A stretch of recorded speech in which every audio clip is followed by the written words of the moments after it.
Hello friends, Pandian store serial நாங்கள் சிவசூரனை review பார்க்கலாமாங்க. இங்கே பாண்டியனும் கோமதியும் இங்கே குமார் மேலே பயங்கர கோபமாக தான் இருக்காங்க. ஏன்னா குமார் முத்துவேலை தள்ளி விட்டதும் இல்லாமல் கதிர் மேலே அம்மாண்டமாக பழி சுமத்தி எங்கள் போலீஸ் ஸ்டேஷன் வரையும் போக வச்சுட்டாங்க. ஆனால் கடைசியில் இங்கே முத்துவேலும் கண் முழிச்சிட்டு போலீஸ் ஸ்டேஷனில் இங்கே போலீஸுமே வந்திருப்பாங்க ஸ்டேட்மெண்ட்டும் கேட்கறதுக்காக.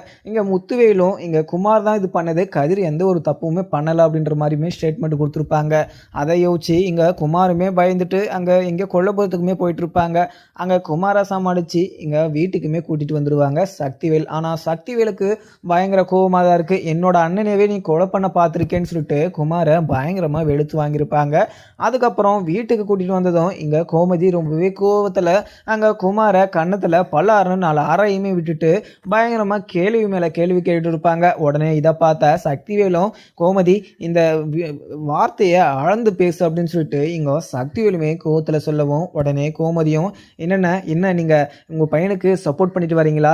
இங்கே என்னோட அண்ணனை இப்படி ஆக்கணும்னா நான் சும்மாவே விட மாட்டேன், அவன் லைஃப் லாங் வெளியவே விட மாட்டான் அப்படின்னு சொல்லிட்டு கதிரை நீங்கள் போலீஸ் ஸ்டேஷனில் பிடிச்சி கொடுத்தீங்கள, அந்த ஒரு கோவத்திலே உங்களுடைய பையனை குமாரை நீங்கள் பிடிச்சி கொடுங்களா பார்க்கலாம் அப்படின்னு சொல்லிட்டு இங்கே கோமதியுமே சொல்கிறாங்க. அதுக்கப்புறம் அங்கே சக்திவேலுக்கு என்ன பேச்சுனே இது என்ன பேசுறதுன்னு சொல்லிட்டு ஒன்றுமே தெரியல. ஏன்னா அந்த அளவுக்கு இங்கே குமாருமே தப்பு பண்ணிட்டு அந்த ஒரு தப்பை ஒருத்தர் மேலே தப்பு பண்ணாத அந்த கதிர் மேலே தூக்கி போட்டு அவங்கள போலீஸ் ஸ்டேஷன் வரை போக வச்சுட்டாங்க.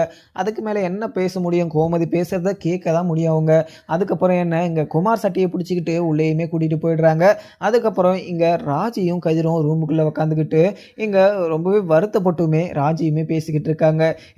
நீங்கள் என்னுடைய அப்பாக்காக நீங்கள் எவ்வளவோ பண்ணியிருக்கீங்க. எங்கள் அப்பா ஆப்ரேஷனுக்காக இங்கே திருச்சிக்கு போனீங்க, அதுக்கப்புறம் சென்னைக்கு போய் சர்ஜரியுமே முடிச்சுட்டு வந்தீங்க.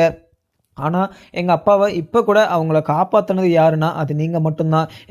எவ்வளவோ நல்லது பண்ணிக்கிங்க, ஆனால் உங்களுக்காக நான் என்ன பண்ணுன்னு சொல்லிட்டு எனக்கு என்ன சொல்கிறேன்னு சொல்லிட்டு தெரியல. எனக்கு ரொம்பவே சந்தோஷமாக இருக்குது. எங்கள் அப்பாவுக்கும் எதுவுமே ஆகலை. அதுவும் இல்லாமல் இந்த குமார் பையில நான் சும்மாவே விட மாட்டேன். அதுவும் இல்லாமல் என்னோட அண்ணனும் கூட நான் மறுபடியும் நான் சொல்லவே மாட்டேன் அப்படின்னு சொல்லிட்டு அங்கே ராஜியுமே கதிர்கிட்ட சொல்லிட்டுறாங்க. கதிருமே இதை கேட்டுட்டு ராஜி இந்த விஷயத்தெல்லாம் எடுத்து எதுக்காக பேசிக்கிட்டு இருக்க? குமார் ஏதோ தெரியாம தான் இங்க மாமாவை கீழே தள்ளி விட்டுட்டான், மற்றபடி எந்த ஒரு விஷயமும் இல்லை அப்படின்னு சொல்லிட்டு இங்க கதிருமே சொல்லிடுறாங்க. உடனே இங்க ராஜியும் கதிர் என்ன இருந்தாலையும் அங்க அப்பாவை தள்ளி விட்டது ரொம்பவே தப்பு. அதுவும் இல்லாமல் தள்ளி விட்டதும் இல்லாமல் உன் மேலே பொய் கம்ப்ளைண்ட் கொடுத்து உன்னை ஒரு நாள் உள்ளேயே வச்சிருக்காங்க. அதை நினைக்கிற போது தான் எனக்கு ஒரு சைடு ரொம்பவே கஷ்டமாகவும் இருக்குது அப்படின்னு சொல்லிட்டு ராஜியுமே சொல்லிடுவாங்க. அதுக்கப்புறம் என்ன இங்கே குமாரை உள்ளேயுமே கூட்டிகிட்டு போயிருப்பாங்க. இங்கே வடிவுமே பயங்கர கோபமாகவும் இங்கே மாரியுமே பயங்கர கோபத்தில் குமாரை பயங்கரமாக வெளுத்து வாங்குறாங்க. அதுக்கப்புறம் அப்பத்தா குமார்கிட்ட எதுவுமே பேசாமல் ரூமுக்குமே போவாங்க. உடனே அப்பத்தா கிட்ட போயிட்டு அப்பத்தா நான் எதுவுமே பண்ணலை, அப்பத்தா ஏதோ தெரியாமல் நான் பெரியப்பாவை நான் கீழே தள்ளி விட்டுட்டேன், நான் மற்றபடி எதுவுமே நடக்கலை அப்பத்தா, நான் என்னை மன்னிச்சுக்கோ அப்பத்தா, நான் எதுவும் தெரியாமல் தான் பண்ணிட்டேன். நான் போய் அங்கே பெரியப்பாவை நான் கீழே தள்ளுவேன்னா பெரியப்பா மேலே நான் ரொம்பவே மரியாதையும் அன்பும் வச்சுக்கிட்டு இருக்கேன். ஆனால் ஏதோ எதிர்ச்சியா இங்கே கதிர் மேலே இருந்த கோவத்தில் கதிர் அடிக்க போனதுனால இங்கே பெரியப்பா என்னை தடுக்க வந்தபோது நான் சும்மா தெரியாமல் தான் நோக்கி விட்டேன். அவர் போய் இப்படி கீழே விழுவான்னு சொல்லிட்டு எனக்கு தெரியாத அப்பத்தா, என்னை மன்னிச்சுக்கோங்க அப்படின்னு சொல்லிட்டு குமாரும் அங்கே அப்பத்தா காலில் விழுகிறாங்க. அதுக்கப்புறம் என்ன அப்பத்தாவும் குமார் உன்னை ஒரு புல்லை மாதிரி வளர்த்தானடா, அதுவும் இல்லாமல் அந்த ஒரு குற்றோணிச்சு இல்லாமல் அந்த ஒரு நன்றி கடன் இல்லாமல் நீ அங்கே முத்துவேலை இப்படி கொலை பண்ண முயற்சி பண்ணியிருக்க. ஆனால் எனக்கு ரொம்பவே கஷ்டமாக இருக்குது, என் கூட பேசாத குமார், எனக்கு ரொம்பவே கஷ்டமாக இருக்குது, நான் உன் கூட பேசுகிறதுக்கு எனக்கு மனசே வரலை அப்படின்னு சொல்லிட்டு இங்கே அப்பத்தாவுமே சொல்லுவாங்க. உடனே இங்கே சக்திவேலும் அத்தா எனக்குமே இங்கே குமார் மேலே பயங்கர கோபமாக தான் இருக்குது அத்தா, என் அண்ணனவே அவன் கீழே தள்ளிவிட்டதுக்கு எனக்குமே ரொம்பவே கோவம். அவனை நான் வரும்போதே பயங்கரமாக அடித்து தான் கூட்டிகிட்டு வந்தேன். அவன் ஏதோ தெரியாமல் பண்ணிகிட்டு இருக்கான், என்கிட்டே இப்படி தான் கெஞ்சிக்கிட்டு இருந்தான். அதுவும் இல்லாமல் எங்கே ஓடி போகிறதுக்காக என்னை தள்ளி விட்டுட்டு ஓடி போகிறவுமே பார்த்தான். அவன் செஞ்ச தப்புக்கு அவன் இது மனசார அவன் கஷ்டப்பட்டுக்கிட்டு இருக்கான். அதுவும் இல்லாமல் நான் தெரியாமல் பண்ணிட்டேன், எப்படி பெரியப்பா மூஞ்சில நான் முழிக்க போகிறேன் அப்படின்னு சொல்லிட்டு என்கிட்ட பேசி அழுதுகிட்டே இருந்தான். என் அண்ணனுக்கு ஏதோ ஒன்றுனா நான் விட்டுருவேன் அப்பத்தா, ஏதோ என் பையன் ஏதோ தப்பாக ஏதோ தெரியாமல் அப்படி ஒரு முட்டாள்தனத்தில் பண்ணிட்டான். அதுவும் இல்லாமல் அந்த பரதேசி பாண்டியன் குடும்பத்து மேலே இருக்கிற கோவத்தில் கதிர் அடிக்க போய் அண்ணனை இப்படி கீழே தள்ளி விட்டுட்டான், மற்றபடி எந்த ஒரு இதுவுமே இல்லை அப்பத்தா. அங்கே எங்கள் அண்ணன் தலை குனிஞ்சு நிற்கிற போது அந்த அசிங்கத்தை பார்த்தவன் இந்த குமார். அந்த அசிங்கத்தை பார்த்து பார்த்து வளர்ந்த குமாருக்கு அவங்கள பழி வாங்கணும் அப்படின்ற ஒரு நோக்கத்தில் இங்கே கதிர் அடிக்க போயிருக்கான். அந்த ஒரு விஷயத்தில் எதர்ச்சியாக இப்படி ஒரு விஷயத்த நடந்து போச்சு. அதுக்கு போய் நீங்கள் குமார்கிட்ட பேசாமல் இருக்கிறதெல்லாம் ரொம்பவே தப்பு. அப்பத்தா ஏத்தா, நான் உன் மேலே எவ்வளவோ மரியாதை வச்சுக்கிட்டு இருக்கேன். அதுவும் இல்லாமல் உன் மேலே வச்சுக்கிட்டு இருக்கிற ட்ரிபிள் மடங்கு எங்கள் அண்ணன் மேலே நான் மரியாதை வச்சுக்கிட்டு இருக்கேன். அண்ணன் என்னை எவ்வளவோ பார்த்துருக்காரு. அதுவும் இல்லாமல் என்னையும் சரி இங்கே குமாரையும் சரி ரொம்பவே நல்லா தான் வச்சு பார்த்துக்கிட்டு இருக்காரு.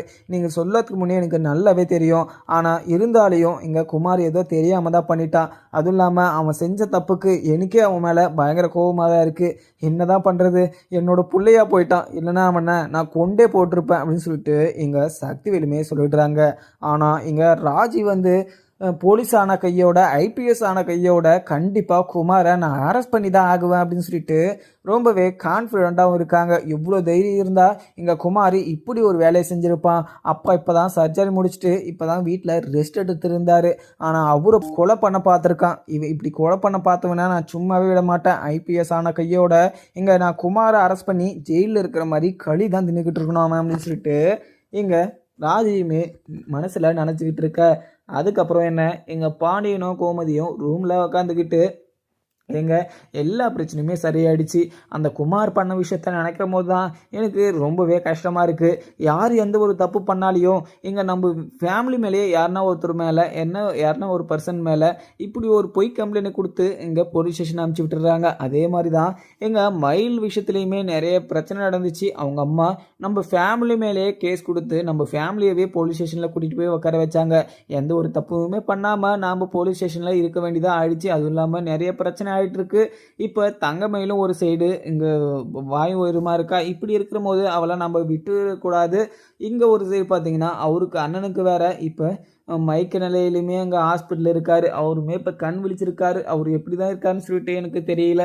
எந்த பிரச்சனைனாச்சு எனக்கு வருத்தப்படுறதுன்னு சொல்லிட்டு எனக்கு ஒன்றுமே புரியலைங்க அப்படின்னு மாதிரியுமே கோமதி சொல்லவும் உடனே பாண்டியனோ கோமதி நீ எதுக்குமே வருத்தப்படாத, எல்லாமே கூடிய சீக்கிரம் சரியாடும். இங்கே சரவணனுக்குமே நான் எவ்வளவோ சொல்லி பார்த்தேன். ஆனால் சரவணன் மயிலை கூட சேர்ந்து என்னால் வாழ முடியாது. அதுவும் இல்லாமல் மயில் பண்ண தப்பை நினச்சிக்கிட்டு என் மனசில் வச்சுக்கிட்டு அவளை பார்த்தாவே என் கண்ணு முன்னாடி தான் அவள் செஞ்ச தப்பு நிற்குது.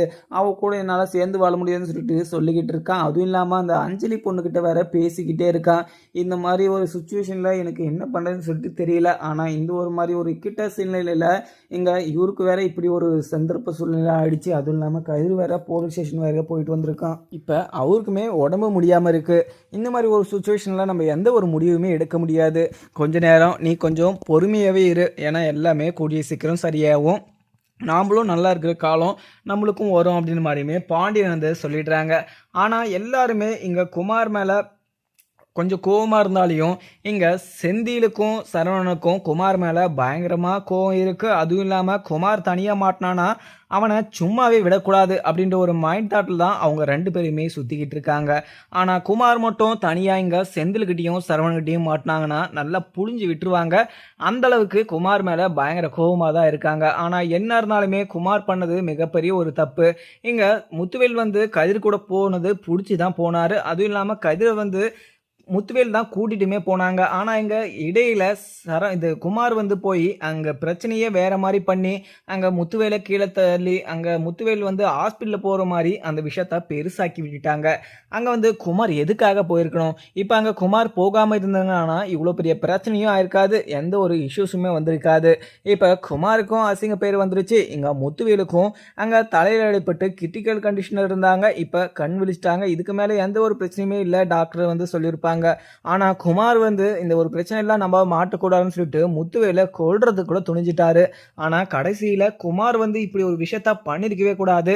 ஆனால் கொலை பண்ண முயற்சி எடுத்த இங்கே குமார் இந்த கொலை பண்ண முயற்சி எடுத்த அந்த விஷயம் மட்டும் சக்திவேலுக்கும் அங்கே இருக்கிற அப்பத்தா வடிவு மாறின்னு சொல்லிட்டு தெரிய வந்துச்சுன்னா அந்த வீட்டிலேயே வச்சுட்டு இருந்திருக்க மாட்டாங்க குமாரை. ஆனால் குமாருக்கு ரொம்ப தான் அது கொழுப்புன்னு நினைக்கிறேன். ஏன்னா குமார் பண்ண தப்புக்கு அதுக்கான பரிகாரத்தை தேடணும், பண்ண தப்பை மறைக்கணும் அப்படின்னு சொல்லிட்டு இங்கே முத்துவேலை கொல்றது கூட அவங்க துணிஞ்சிட்டாங்க. இதுக்கு மேலேயுமே இங்கே குமார் எந்த ஒரு தப்புமே பண்ண மாட்டாருன்னு நினைக்கிறேன். அதுவும் இல்லாமல் எங்கள் முத்துவேலும் குமார் மேலே இருக்கிற அன்பை நினச்சிக்கிட்டு குமார் ஏதோ தெரியாமல் தான் இந்த விஷயத்தில் இப்படி ஒரு தப்பு பண்ணிட்டான் அப்படின்னு சொல்லிட்டு போலீஸ்கிட்டையுமே குமார் மேலே கம்ப்ளைண்ட் கொடுக்காம அதை வாபஸுமே வாங்கிட்டாங்க. அதுவும் இல்லாமல் இங்கே முத்துவேல் நினச்சிட்டு இருந்தாருன்னா இங்கே குமார் மேலே கோவத்தில் இருந்ததுக்கு இங்கே குமார் மேலே கேஸ் கொடுத்துருந்தாங்கன்னா இங்கே குமார் வந்து உள்ளதாக இருந்திருக்கணும். ஆனால் பெருந்தன்மையாக இங்கே குமாரை மன்னிச்சு விட்டுருக்காங்க. ஆனால் மறுபடியும் இப்படி ஒரு தப்பை குமார் பண்ண மாட்டாருன்னு நினைக்கிறேன். ஏன்னா குமார் வந்து இங்கே ரொம்பவே அந்த ஒரு விஷயத்த பண்ண மாட்டாங்கன்னு சொல்லிட்டு எல்லாரும் நினைச்சாலையும், ஆனால் குமார் வந்து அந்த ஒரு விஷயத்த அந்த ஒரு தப்பை நம்ம மறைக்கணும்னு சொல்லிட்டு முத்துவேலை கொலை பண்ணுறதுக்கே துணிஞ்சிட்டாரு. அதுவும் இல்லாமல் இங்கே முத்துவேலுக்கு இந்த ஒரு விஷயம் தெரியாது. அதுவும் இல்லாமல் கொலை பண்ணுறதுக்கு தான் ஒரு அந்த ஆக்சிஜன் மார்க்ஸை எடுக்க வந்தார் அப்படின்னு சொல்லிட்டு இங்கே முத்துவேலுக்கு தெரிஞ்சிருந்துச்சுன்னா கண்டிப்பாக அப்போவே இங்கே குமார் மேலே எஃப்ஐஆர் போட சொல்லி ஆதாரபூர்வமாக குமார் மேலே கேஸையுமே கொடுத்துருப்பாங்க. ஆனால் அது வந்து முத்துவேல் வந்து யாரையுமே நம்ம கெடுக்கணும், யாரோட மனசையுமே நம்ம புண்படுத்தணும் அப்படின்னு சொல்லிட்டு நினைக்காம எல்லாரும் நல்லா இருக்கணும் அப்படின்னு சொல்லிட்டு நினச்சி இங்கே குமார் மேலே கம்ப்ளைண்ட் கொடுக்காம விட்டுட்டாங்க.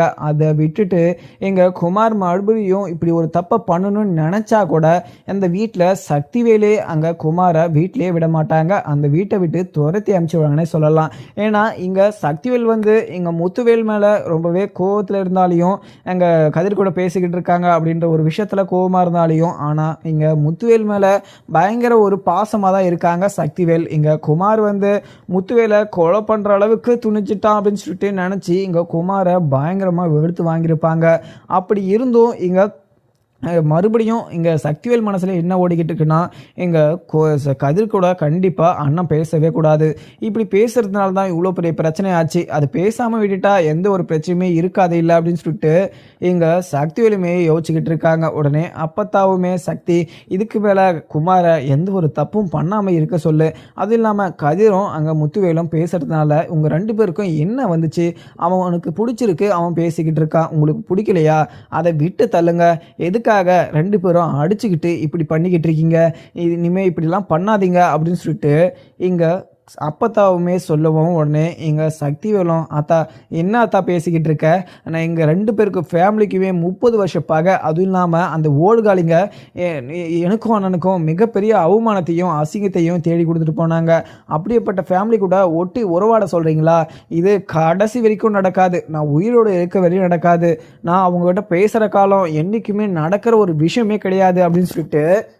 இங்கே சக்திவேலுமே சொல்லுவாங்க. உடனே இங்கே வடிவுமே தம்பி என்ன தம்பி இப்படியெல்லாம் பேசிக்கிட்டு இருக்கீங்க, அவங்க என்ன தப்பு பண்ணாங்க, அவங்க பிடிச்சவங்க கூட போனாங்க, அதுவும் இல்லாமல் அங்கே போய் எல்லாருமே ரெண்டு பேரும் சந்தோஷமாக தான் இருக்காங்க, இதுக்கு மேலே உங்களுக்கு என்ன வேணும், அதுவும் இல்லாமல் இங்கே எல்லார்கிட்டையுமே ஒரு இப்போ தெரியாத வீட்டில் கட்டி கொடுத்துட்டு நம்ம பொண்ணு அங்கே போய் கஷ்டப்படுறத விட நம்ம கண்ணு முன்னாடி இங்கே கதிர் வந்து ராஜியை ரொம்பவே சந்தோஷமாக வச்சு பார்த்துக்கிட்டு இருக்கான், இதுக்கு மேலே இப்படி ஒரு நல்ல மாப்பிள்ளை யாருக்கு கிடைப்பாங்க, இப்படி ஒரு நல்ல ஒரு மாப்பிள்ளையை நம்ம விட்டுட்டு நம்ம தடைக்கு பிடிச்சிருந்ததா கூட கதிர மாதிரி ஒரு நல்ல ஒரு பர்சன் வந்து ராஜிக்கு கிடைச்சிருக்கவே மாட்டாங்க. அதுவும் இல்லாமல் பாண்டியன் கூட கோமதியை ரொம்பவே நல்லா தான் வச்சு பார்த்துக்கிட்டு இருக்காரு.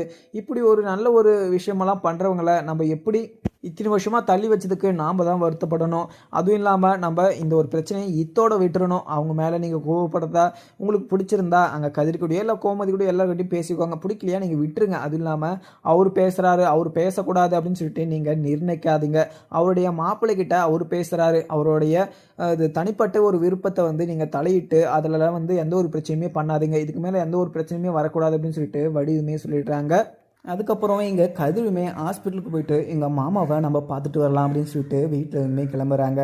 அதுக்கப்புறம் என்ன எங்கள் பாண்டியனும் கதிரை பார்த்துட்டு கதிர் எங்கே போகிற அப்படின்னு சொல்லிட்டு கேட்கவும் உடனே கதிரும் இல்லைப்பா எங்கள் மாமாவை ஹாஸ்பிட்டலில் இருக்கார், அவர் எப்படி இருக்காருன்னு சொல்லிட்டு நான் ஒன்றுமே பார்க்கல, நான் அவரை எடுத்துகிட்டு போய் அட்மிட் பண்ணதோடு சரி, அவர் பேச்சு நினைவே இல்லாமல் இருந்தார், அவர் நான் பார்த்து கண்டிப்பாக பேசியே ஆகணும், ஏன்னா அவர் வந்து எந்த ஒரு நிலையில் இருக்காருன்னு சொல்லிட்டு எனக்கு தெரியல, அதனால தான் ஹாஸ்பிட்டல் போகலான்னு சொல்லிட்டு கிளம்பிக்கிட்டு இருக்கேன் அப்படின்னு மாதிரியுமே கதிர் சொல்லவும் பாண்டியனும் சரி கதிர் நானுமே வராயிரு, நாங்கள் சரவணனை கடைக்கு போக சொல்லிவிட்டு நம்ம ரெண்டு பேரும் போய் அவரை நம்ம மீட் பண்ணிட்டு வரலாம் அப்படின்னு சொல்லிட்டு எங்கள் பாண்டியனுமே சொல்லிட்டுறாங்க. அதுக்கப்புறம் என்ன எங்கள் மீனாவும் செந்தில்கிட்ட எங்கள் குமார் இவ்வளோ பெரிய விஷயத்த பண்ணிட்டு கதிர் மேலே அம்பாண்டமாக பழி சுமத்தி இங்கே கேஸ் எல்லாம் கொடுத்துருக்காங்க, அந்த குமாரை சும்மாவை விட்டீங்க, அவனை உண்டிலன்னு பண்ணியிருக்கக்கூடாது அப்படின்னு சொல்லிட்டு இங்கே மீனா சொல்லுவோம். உடனே இங்கே செந்திலும் இல்லை மீனா அவனை நாங்கள் சும்மா விட்டுட்டோன்னு சொல்லிட்டு நீ சந்தோஷப்படு, அவன் தனியாக எங்கன்னா எங்ககிட்ட மாட்டினானா கண்டிப்பாக அவனை புழிஞ்சு விட்டுருவோம், ஏன்னா அந்த அளவுக்கு எங்களுக்கு மிகப்பெரிய ஒரு துரோகத்தை பண்ணியிருக்காங்க அந்த ஃபேமிலி எல்லாமே.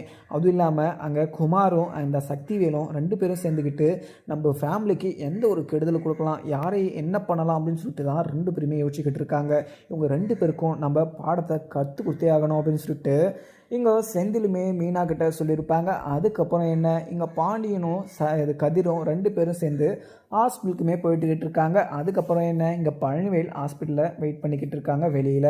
அதுவும் இல்லாமல் இங்கே முத்துவேல் நல்லபடியாக ஆகிட்டாரு, கண் விழிச்சிட்டாரு அப்படின்னு சொல்லிட்டு சொன்ன பின்னாடி தான் பழனிவேலுக்குமே கொஞ்சம் சந்தேகமாக இருந்துச்சு. ஏன்னா இங்கே முத்துவேல் வந்து எல்லாருமே ரொம்பவே நல்லா இருக்கணும் அப்படின்னு சொல்லிட்டு நினச்சி எல்லாருக்குமே எவ்வளவோ பண்ணியிருக்காங்க.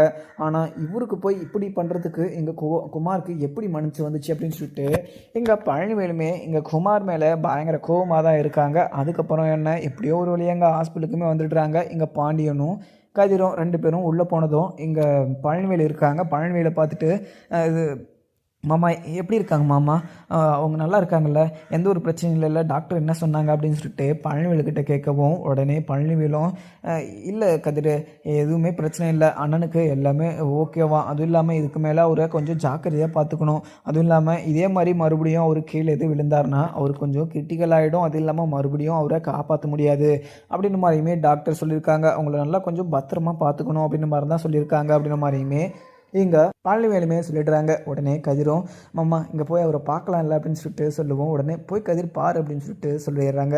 அதுக்கப்புறம் என்ன, பாண்டியனும் இந்த கதிரும் 2 பேரும் உள்ளே போகவும் அங்கே முத்துவேல் வந்து மூச்சு பேச்சு இல்லாமல் மைக்ரைனில் தான் படுத்துக்கிட்டு இருக்காங்க. உடனே இங்கே கதிருமே போயிட்டு மாமா அப்படின்னு சொல்லிட்டு எழுப்புவோம். உடனே முத்துவேலும் முழிச்சிடுறாங்க. கதிரை பார்த்ததும் கதிர் எப்படிடா இருக்க கதிர் அப்படின்னு சொல்லிட்டு கதிர் கையை பிடிச்சிக்கிட்டு அழவும். உடனே இங்கே கதிருமே மாமா எதுக்காக அழுதுகிட்டு இருக்கீங்க, உங்களுக்கு எந்த ஒரு பிரச்சனையுமே இல்லை, எல்லாமே சரியாயிடுச்சு, இதுக்கு மேலே எந்த ஒரு பிரச்சனையும் இருக்காது, அதுவும் இல்லாமல் உங்களை நான் நல்லபடியாக பார்த்துப்பேன், அதுவும் இல்லாமல் அந்த குமாரை நீங்கள் அவனை நம்பி எங்கன்னா போயிட போகிறீங்க, அதுவும் இல்லாமல் உங்களை எதனா பண்ணிவிடுவாமாம்மா, நீங்கள் அவங்ககிட்ட கொஞ்சம் உஷாராகவே இருங்க, ஏன்னா குமார் வந்து உங்கள் மேலே கோவத்தில் தள்ளிவிட்டானா இல்லை தெரியாமல் தள்ளிவிட்டானான்னு சொல்லிட்டு எனக்கு தெரியல, அவன் என்னை அடிக்க வந்து தான் உங்களை தெரியாமல் கீழே தள்ளிவிட்டான்னு சொல்லிட்டு எனக்கு தெரியும், ஆனால் இப்படி இருந்தும் குமார் தப்பு பண்ணிவிட்டு என் மேலே பொய் கேஸ் கம்ப்ளைண்ட் கொடுத்து என்னை உள்ளே உட்கார வச்சுட்டான், அது கூட எனக்கு பெருசாக தெரியல, உங்களுக்கு எல்லாமே சரியாயிடுச்சு அப்படின்னு சொல்லிட்டு சொன்ன பின்னாடி தான் எனக்கு ரொம்பவே சந்தோஷமாக இருந்துச்சு, இதுக்கு மேலே எந்த ஒரு பிரச்சனையுமே இருக்காது மாமா, நீங்கள் எதுக்குமே கவலைப்படாதீங்க, உங்களுக்கு ஒன்றுனா நான் வந்து நிற்பேன் மாமா, ஏன்னா நீங்கள் எனக்காக எவ்வளவோ பண்ணியிருக்கலாம், ஆனால் எனக்காக நீங்கள் நல்லது தான் யோசிச்சிருக்கீங்க, என் மேலே நீங்கள் முன்னாடி கோபமாக இருந்திருக்கலாம், ஆனால் இப்போ என் மேலே நீங்கள் உயிரே வச்சுக்கிட்டு இருக்கீங்க, இப்படி இருக்க என்னுடைய மாமாவை நான் விட்டு தருவேனா, நீங்கள் எதுக்குமே கவலைப்படாதீங்க மாமா, கடைசி வரைக்கும் உன் கூட நான் நிற்கிறேன் மாமா அப்படின்னு சொல்லிட்டு அங்கே கதிருமே சொல்லிவிட்டுறாங்க. உடனே இங்கே பாண்டியனும் எங்க எப்படி இருக்குங்க நல்லா இருக்குங்க அப்படின்னு சொல்லிட்டு இங்கே முத்துவேல்கிட்ட கேட்கவும், இல்லை பாண்டியா நல்லா இருக்கு, எல்லாம் நல்லா இருக்குது, எந்த ஒரு பிரச்சனையுமே இல்லை அப்படின்னு சொல்லிட்டு இங்கே முத்துவேலுமே சொல்லிட்டுறாங்க. உடனே இங்கே பாண்டியனும் இங்கே உங்கள் வீட்டில் இருக்க உங்கள் தம்பி என்ன பண்ணிக்கிட்டு இருக்காருன்னு சொல்லிட்டு உனக்கு ஒன்றுமே தெரியல, உன் தம்பி அந்த குமார் பையில நல்லபடியாக வளர்த்துருந்தாருன்னா குமார் நல்லாவே இருந்திருப்பான், அதுவும் இல்லாமல் அவரும் கெட்டதும் இல்லாமல் குமாரையும் கெடுத்து வச்சுக்கிட்டு அங்கே குமாரையும் அவரை மாதிரியே மாற்றிக்கிட்டு இருக்காங்க, இப்படிலாம் அவனா எப்படி எனக்கு என்ன சொல்கிறேன்னு சொல்லிட்டு எனக்கு ஒன்றுமே தெரியல, ஆனால் எனக்கு குமார் மேலே பயங்கர கோபமாக தான் இருக்குது, ஆனால் நீங்கள் குமாரை நீங்கள் மன்னிச்சு விட்டுருக்கலாம், ஆனால் குமாரை நான் மன்னிக்கவே மாட்டேன், என் பையன் எந்த ஒரு தப்புமே பண்ணலை, அதுவும் இல்லாமல் தப்பு பண்ணாதவனை ஜெயிலில் வரையும் நீங்கள் உட்கார வச்சுட்டு, அதுவும் இல்லாமல் அவர் வந்து சக்திவேல் வந்து என்கிட்ட சவால் விடுறாரு, அதுவும் இல்லாமல் உன் பையன் இவ்வளோ பெரிய தப்பு பண்ணவன் கடைசி வரைக்கும் வெளியவே வர முடியாது, அவன் உள்ளே தான் இருக்கணும்னு சொல்லிட்டு என்கிட்ட சவால் விட்டுட்டு அவங்க பையன் தான் தப்பு பண்ணான்னு சொல்லிட்டு தெரிஞ்சதும் அவங்க பையனை வீட்டில் கூட்டின்னு போய் உட்கார வச்சுருக்காங்க. அப்போ அவங்க பையனா அவங்க மேலே உயிரே வச்சுக்கிட்டு இருக்காங்க, என்னோட பையன் வந்து வெளியூர் தானே, 3வது பர்சன் தானே, அவன் எப்படி இருந்தா என்னன்னு சொல்லிட்டு அவர் நினச்சிக்கிட்டு இருக்காரு, அதுவும் இல்லாமல் அவர் பழைய பகையெல்லாம் இதிலையே தீர்த்துக்கலான்னு சொல்லிட்டு கதிரை போலீஸ் ஸ்டேஷனில் உட்கார வச்சுருக்காங்க.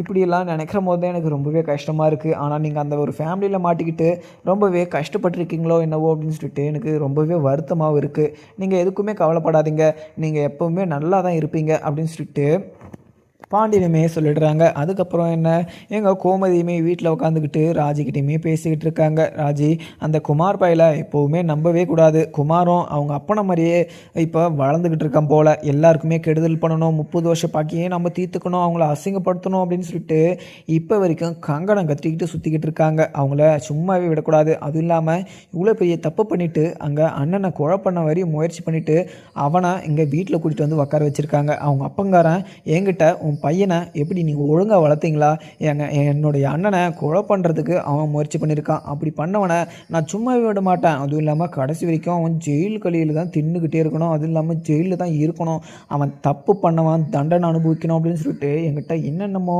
வசனம் பேசினாங்க. ஆனால் இப்போ அவங்க பையன் தப்பு பண்ணியிருக்காங்கன்னு சொல்லிட்டு தெரிஞ்சு அவங்க பையனை வீட்டில் கூட்டிட்டு வந்து உட்கார வச்சு பூஜை போட்டுக்கிட்டு இருக்காங்க. ஆனால் ஒரு நாள் இங்கே குமார் என்னோட பையன்கிட்ட நல்லா வாங்கி கட்டிக்கிறான். ஆனால் கடைசி வரைக்கும் எங்கள் அவருக்கு தான் நிறையவே ஆபத்து. இப்போ தான் அண்ணன் சர்ஜரி முடிச்சுட்டு வீட்டுக்குமே வந்தார். அவர் நிம்மதியாக இருக்க விடலை. அந்த வீட்டில் இருக்கவங்க பழிவாங்கணும்னு சொல்லிட்டு பகையை தீக்கணும் அப்படின்னு மாதிரியுமே சுற்றிக்கிட்டு இருக்காங்க. இப்படியெல்லாம் இருந்தால் எப்படி?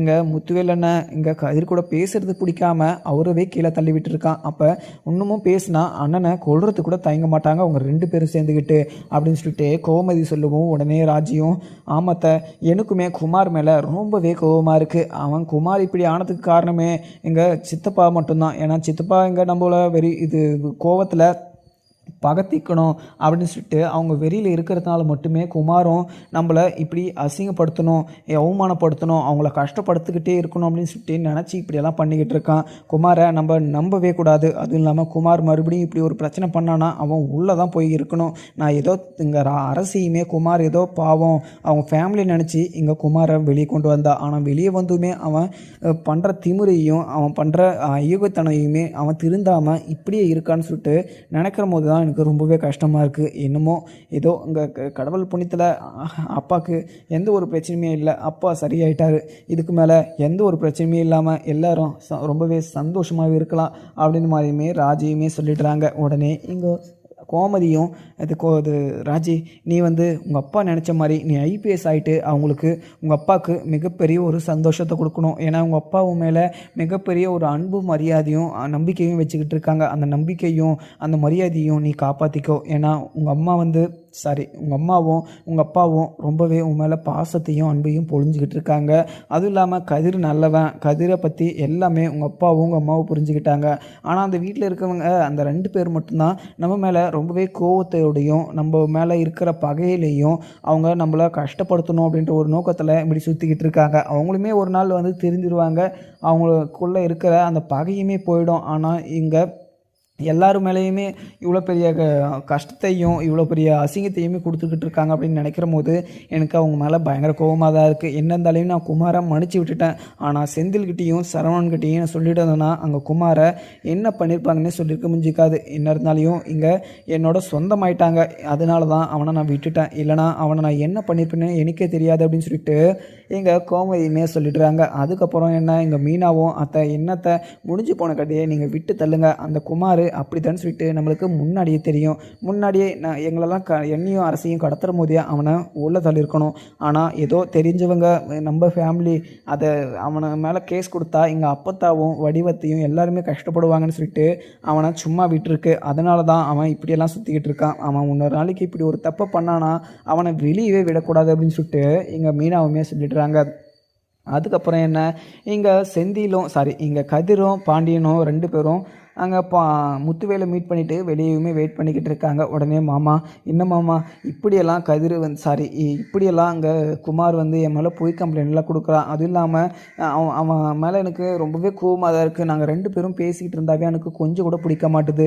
நாங்கள் 2 பேரும் ஒன்றாவே இருக்கக்கூடாதுன்னு சொல்லிட்டு நினச்சிக்கிட்டு எங்கள் மேலே அவன் இப்படியெல்லாம் ஒரு தாக்குதல் நடத்துகிறான் அப்படின்ற மாதிரியுமே கதிர் சொல்லவும், உடனே இங்கே பழனிவேலும், மாப்பிள்ளை என்ன மாப்பிள்ளை, நீ போலீஸ்கிட்ட வாயை தரதுன்னு சொல்ல வேண்டியது தானே, நான் எந்த ஒரு தப்புமே பண்ணலை, பண்ண தப்பெல்லாம் அவன் தான் அப்படின்னு சொல்லிட்டு, ஆனால் நீ எதுவுமே சொல்லாமல் வாயை மூடிக்கிட்டு இருந்ததுனால தான் உன்னை அரெஸ்ட் பண்ணிட்டு போனாங்க அப்படின்னு சொல்லிட்டு பழனிவேல் சொல்லவும், உடனே இங்கே கதிரும், மாமா நான் என்னன்னு மாமா சொல்லுவேன், இங்கே அவன் தான் பண்ணான்னு சொல்லிட்டா, அவன் பண்ணான்னு சொல்லிட்டு நான் எவ்வளவோ சொல்லி பார்த்துட்டேன், ஆனால் போலீஸ் வந்து எந்த ஒரு விஷயத்தையுமே காதில் போட்டுக்காமல் என்னை வந்து எந்த ஒரு கேள்வியுமே கேட்காம எந்த ஒரு ஸ்டேட்மெண்ட்டும் வாங்காமல் என்னை அரெஸ்ட் பண்ணிட்டு போயிட்டாங்க. வாய் வாக்குமூலம்னு சொல்லிட்டு யார் சொன்னாலையும் அவங்க இப்படி தான் அரெஸ்ட் பண்ணுவாங்களா, ஆனால் போலீஸுமே டீட்டெயிலாக விசாரிக்காமல் என்னை பிடிச்சிட்டு போனது மிகப்பெரிய ஒரு தப்பு.